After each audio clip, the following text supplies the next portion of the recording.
Hello, everyone, and I wish you guys a Merry Christmas to everyone around the world, to all of our listeners and followers, although we're not that much, but Merry Christmas to you guys. And in the spirit of Christmas, our next episode is about Christmas and what is going on. It seems like some people are not that merry.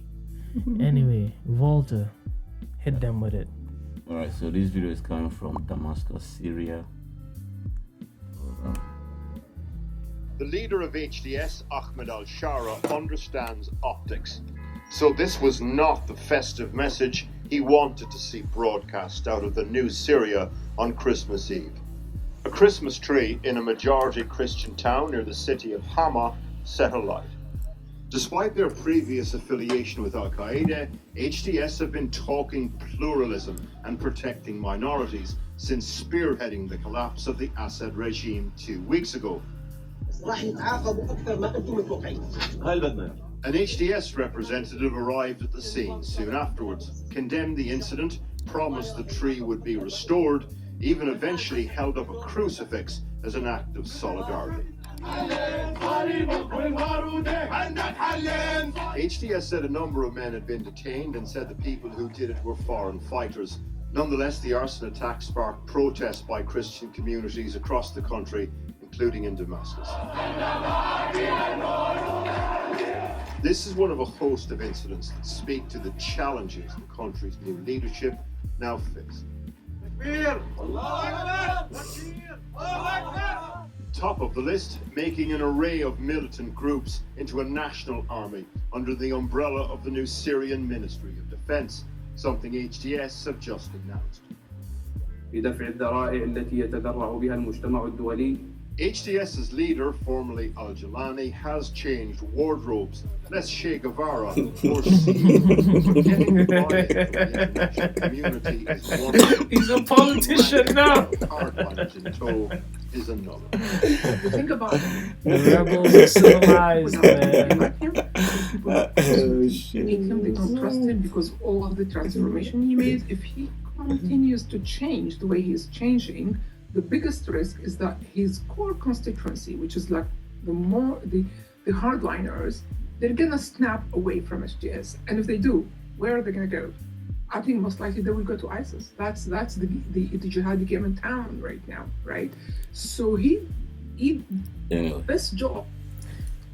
Yeah, this is a very sad scene to see. And to me, what I think is happening there is that because that war was basically like a ethnic war, like they say, was related to ethnic cleansing. Yeah, because they have like 7 different groups in one whole country. And then basically certain groups want to wipe out the other group. Yeah. And right now, with the burning of the Christmas tree, because the Christmas tree is like a symbol of the Christianic group. Yeah. It's not like a symbol of the Muslim group, because I don't think Muslims believe in Christmas. No, they don't. But they acknowledge it, but they don't. They don't. If a Muslim celebrity says Merry Christmas, they're probably going to stone him to death. But why is it that serious? Like, that's what I'm saying. It's the extremism that plays a part in all this. Because a normal Muslim doesn't really care. Because Christmas, I mean, like, acknowledging that it exists doesn't mean you don't believe in Allah. Yeah, you see, the same argument I have. You just acknowledge that there is a God. Yeah. And I think that's the same God that Allah represents. Yeah, it's just like saying Happy Chinese New Year, and somebody's like, oh, the New Year was supposed to be in January. Yeah, you see the argument people to me have. That's like these things basically are done by the lower educated people. True. The Indeed. people who really didn't have like a high level of education, and they probably going about their life by word of mouth. Someone say this is bad, so they take it to the extreme. Yeah. Because even the guy, you're one of your so-called leaders of the rebellion, who gave you guys your so-called freedom. Yeah. He's now wearing a suit and tie, huh? He's wearing a suit and tie. He's like a politician. It's like he evolved. Yeah. He didn't stay in his like, okay, I'm a rebel, I'm just a rebel. Yeah. And even the people under him brought someone to the tree and said, we're going to replace the tree. They even brought someone with a cross to show you guys that, yeah, they fought the rebellion, but they're not into this perjury Yeah, I think. of like different, factions. Yeah, I think this is not gonna last very long because the U.S. still have like a 10 million bounty on his head for being a terrorist. So he's Which guy? the guy wearing the suit and tie. Oh, there's a 10 million bounty on the head. Yeah. But why would the US want his head though? Shouldn't they be happy? No, because he used to support the ISIS that destroyed Iraq and Afghanistan, and he supported Iraq, ISIS, Okay, so Al that's a Qaeda. whole bounty on his Yeah, head. so he's been fighting different wars across different countries. So that he's just a warlord. He's just a war fighting guy. So now that he came and won in Syria, he wants to present himself to be a moderate Muslim to the outside world so that they will lift the sanction on him and the country. Right? So he said, because 2 months ago he said Syria is for Muslims and we don't like other religions. Oh, he said that at one point. Yeah, in he said time. that. So the 360 is what is confusing everybody because he started wearing suit and tie, and for what I don't. He doesn't have like a clear defined goal. No, he has a clear defined goal. What he wants to do right now is to be beloved by the Western world, so that once the bounty is lifted off his head, he can go back to being the extremist that he is. Okay. Trying to play between the gray area. Yeah. We all know if you really want to be that, he's going to cut off because the beard is, you see, he has a long beard, right? Yeah. The beard is a symbol of the Wahhabism. It's a symbol. Okay. So if he really wants to, he will just cut that whole thing off. Like the previous leader. Yeah. You see what I mean? If he really wanted it, he will cut that thing. It's just I don't know whether he's Wahhabi or he's a Salafist. And even though they are all Muslim, the Wahhabis are fighting against the Salafis and then the Ba'athis. The Sunnis against the Shia. So even though they worship the same thing, they are killing each other. So for some weird reason, the Christians always carry the cross. I'm like, gun is free in Syria. It's like they're killing you and all you do is carry the cross. And it's like Jesus isn't fighting for you. So what does that mean for Christianity in Syria? Is it done? It's done. It was done before it even began. And the people are aware of it. For some weird reason, they expect France and the US to come and liberate them. Yeah, that's what they are hoping for. And Syria wasn't a country before World War II. The French and these other allied nations carve out the whole country, so they don't even know what their history is. So for a very long time, you remember the Bible verse where Paul was walking from Damascus to Jerusalem, where he was known as Saul, where the Holy Spirit appeared to him on the road to Damascus. You don't read that Bible quotation? I remember hearing a story like that, but I don't remember the details because I haven't touched the Bible in too long. Okay. So Christianity has always been a part and parcel of Syria. Damascus is in the Bible. So they are the oldest living civilization. Like they have the oldest town in the world. They are the only place in the world that speak Jesus' tongue, Aramaic. They still speak that old language up to today. Yeah, but they're getting wiped out slower. It used to be like... that's how I think it's supposed to be in order to get to the end of the world. Yeah. They have to slowly eliminate. Yeah, but at least fight for yourself at one point, though. But the whole law of Christianity is like thou shalt not kill. So just like Jesus, even when they were to crucify him, he didn't even fight back. Yeah. It's like a gift and a curse at the same time, being a Christian, because the way and the teachings of the gospel as a Christian is like to not fight and not kill And turn the other cheek. have faith and turn the other cheek and take all the oppression. Yeah.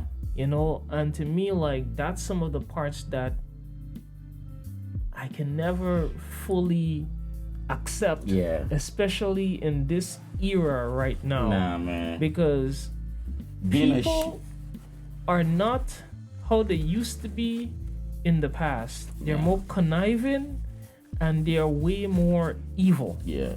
And you cannot just like keep the simple approach of just turning the other cheek and hoping that their heart Will or their change over soul time. is going to change and it's going to speak to them, and they would realize like, Hell no. what I did was wrong. They would still live in that justification that, oh, I got away with it. Yeah, yo, but see, the Sunnis, what the Sunnis do to the Shia, and what the Shia do to the Sunnis, what do you expect them to do to you, a different sect? And then again, you see the other country who say, okay, we believe in freedom. We have this NATO organization to protect the people who can't really protect themselves. Yeah.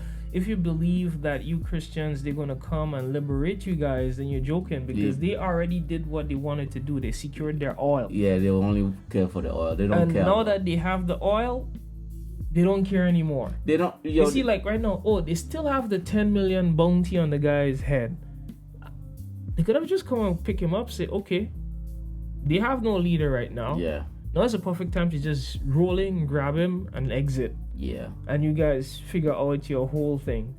That's to tell you how much you don't care. yeah. And you know what's going to happen later on? If this guy stays there long, he's going to become powerful, and they're not going to be able to uproot him again, just like how the guy Yeah, before was. He's going to be like another version of the same thing, yeah, which is going to support one faction. yeah. Because what the guy is playing a very dangerous and sneaky game. His fighters are numbered around 100,000. Other sects have like larger number. They have like 500, 500,000. He has the smallest number. So he's just playing a smart game at this point, because the other factions are killing each other. Everybody's carving its own territory now. The only people not carving a territory are the Christians. For some reason, they refuse to pick up the gun, and they wait to. So once the world say, okay, we've lifted a bounty on your head, now you can go back and govern Syria, is going to implement a strict Sharia law. Everybody knows that. The Christians in Syria know that the Sharia law is coming to Syria very soon. And yeah, they know that, but there's nothing they can do about it. You know, so I don't know. If the same thing in Nigeria, every Christmas, right? Every Christmas, there's not been a single Christmas that I don't know of in Nigeria. Population, I think 80 million or something. 50, it used to be 51% Christians, 49 most. Now it's around, the number has switched. But I will just say 50-50. For some weird reason, every Christmas, a suicide attacker just goes to a church and blows the whole people up. And the Christian population in Nigeria, for some weird reason, they just say, we wish them all the best and God knows best. And they don't do nothing. It's been going on for decades now and nothing is done. I don't know why Christians are like that, CJ. Why are Christians like that?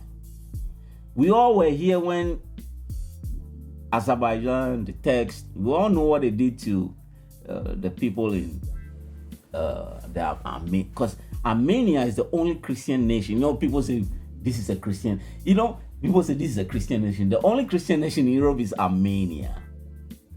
And we know what they did to them. You know what I start feeling like in life? When you look at all these things, right? And then you watch those war stories. Yeah. Like the what do you call that again? Game of Thrones and all of these things. Yeah. You know what it makes you start realizing? Sometimes I believe in God. I believe a God exists. Okay. But the whole logic of Christianity was written by men. And I believe it was written in a way to keep people in check, to govern them in some way. Yeah. And they mentioned that in this, what was that TV series I watched before?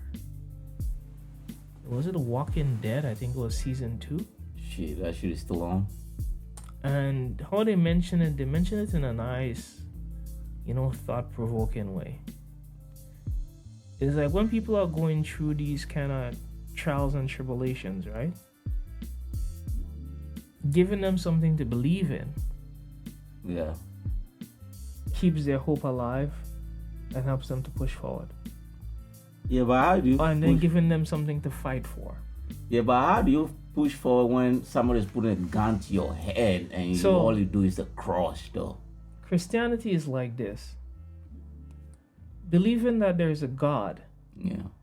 And one day he's going to come, and bring us out of all of that. And for those of them who follow his words is going to enter heaven. This is what keeps Christianity or Christian people from fighting back and keeping the laws and not killing. And the other set of people is like the people who don't believe in God. They don't care about God. They don't care about anything. So you have to give them something to fight for. Whether it's country, whether it's this, whether it's that. And that's how the people above keep control. Because everyone is just believing in something and fighting for something. Yeah. I think that the laws needs to be really written like we need the crusades, but even though the crusades killed a lot of people, that's how Christianity was spread in the first place. But we don't need a crusade, but we need the attitude of the crusaders, for real. Yeah, CJ, we need the attitude of crusaders because it's like these modern Christians are just too docile for my liking. But then again, if the Crusaders come and they take the power, what do you think happens after? Yeah, but it was good. Because like when they do it that way, it's kind of hard to go back to the ideology of the Bible. Yeah. You get what I mean? Because they already break most of the commandments. Yeah. But what somebody says, I was reading somewhere, like the person said it nicely. I don't know whether, I think it was the New York Times. They said anywhere Christianity spreads, women rise to power. Anywhere Christianity spreads, the freedom of women to innovate, design, and give birth is widespread.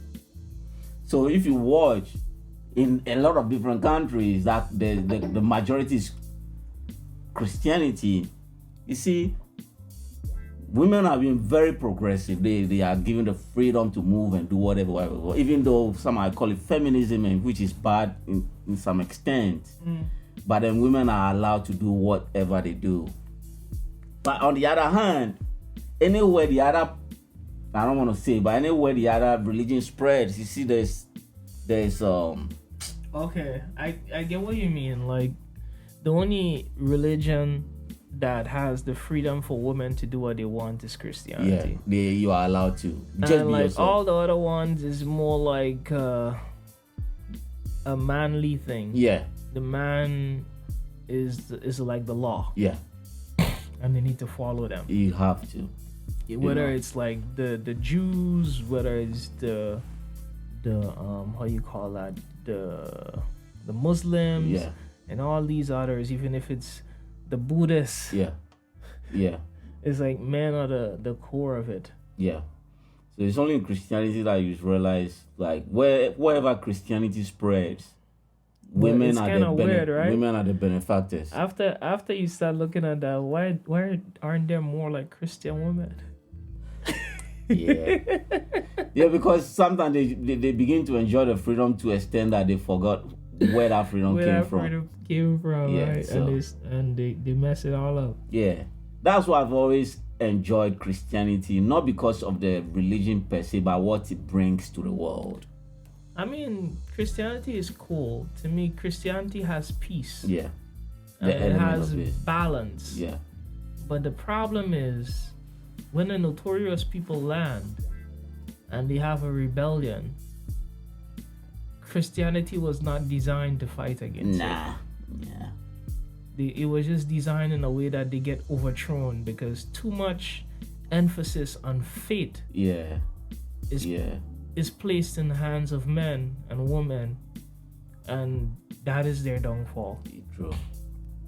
Yeah, the belief system. Unless you push them too far, and they were like, "Oh, the Muslims are the gate of Vienna, so the Crusades come," you know. So unless you push them so far, you get to. But these are not the ones you call the real Christians. No. These are the ones who kind of rebel against the Christian trends. Yeah. So at the end of the day, they're not the true Christians. It's just like the uprising of the people who used to be Christians and decide, like, you know what, enough of this. we had enough of it. Yeah. But the real Christians never do that. Yeah, I don't know. In the memory of Christmas, look at Iraq, even to some extent Yemen, Iran, and all Egypt. Yo, do you know the Coptic Christians in Egypt? You know, they first sent the Christians to Europe. And they didn't know about the Bible, of course, but the Coptic Christians were some of the earliest Christians, and they spread those words far and beyond the globe. Now you go to Egypt, it's like less than 1%. And they are hiding to even practice their faith now. It's crazy, bro. It is crazy. And they're like, what I don't get is like, we are the largest growing. I'm like, shut up, man. You don't want to have this argument. Shut up. Anyway, man, start picking up your guns, bro. I know it's coming down to Ghana very soon. And I can see it in Ghana happening, but like, the people are just oblivious to what's going to happen. Because Muslims come and take over? Yeah, it's sipping in there, but the people are unaware of it, though. The people are unaware of what's going on. Because people always love freedom until they are the majority. And I've seen it play over time. Like, we only like peace, man. We want peace. We like each other, bro. We are not enemies. We like each other. Because you are in the minority. Once you have the majority, okay, man, no more church on Sundays. And it's happening across the globe, and we are all aware of it. There's multitudes of examples. Like, for example, in the U.S., the whole religious belief system is a mess. Yeah. In China, it's like a country that, because they put strict laws in place, they still have their cultural norms, which is good, intact. Yeah. They don't really let the other ideologies spread. Yeah, hopefully. And the law is set up that they shut it down instantly. As soon as it's they don't play that. It's starting to spread. They don't play that. You know, they just shut it down. So they don't play that. Who knows what is right, man? But for me, all I know, there's a God out there, and yeah, that's about it, man. Anyway, hopefully he bless us and protect us, and you know. Yeah, but he's blessed you already with an Brazilians. You know where to get it. Well, for me, I'm not like the oblivious ones who just stay to that side. Yeah. Life is about, at the end of the day, you made your vow to God or Christ, and you also made your vow to your family. And if we think about it as we're all kings and queens, God give us the power to protect our own family. Yeah. It's like he blessed us with that right. That's what I believe. Yeah. So when the time comes to protect your family, you protect your family and you answer to the consequences after. Yeah. That's about it. Yeah. You don't wait for other people to protect your Hell family. No. Because if you watch around the globe, there's no these European countries are not Christian nations. They used to be, but not anymore because of multiculturalism has taken over the whole country. The prime minister is a Muslim. Like, what's happening? That's one thing I liked about the Catholic religion in one way. Okay. Because after you protect your family, you go see a couple Hail Marys and you're good. Yeah, you're good. That's why you see like most criminal organizations or criminals, they're all Catholics. Yeah. Can you name one country in the country's name is something Christian Republic of? Have you heard a Christian Republic of something? No, right? No. But have you heard a Muslim Republic or Islam Republic or something? Yeah. It's all it. Like they tell you straightforward, this is who we are, and there's nothing you can do about it. So they tell you it's in the name, it's in the passport, it's in everything. So if there's a war going on somewhere, they expect those people to come defend them. Christians don't have that. That's why Yemen is still firing rockets into Israel right now. That's why Lebanese Hezbollah was firing rockets into Israel. That's why Iran was firing rockets into Israel, because it's in the name, Islamic Republic of Iran. Yeah. So They don't believe in fate. They believe in... yeah. So the Christian population in Nigeria expected somebody to help you. Armenia the same. All this, no. For Iraq is gone. Come on, bro. Anyway, guys, let us know what you think. Put your comments in the comment section. Peace and love. God is blessed. And may He protect us.